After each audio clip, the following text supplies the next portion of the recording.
Hello everyone, today I'm gonna show you how to change Tinder swipe limit.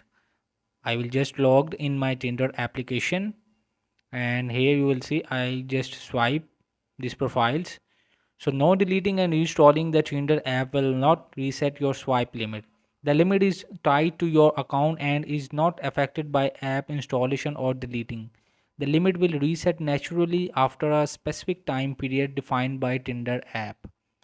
So Tinder swipe limit is not a fixed number for all users. It can vary depending on factors like user behavior, account age, and location. Users who are more active on the app and frequently receive matches may have a higher swipe limit.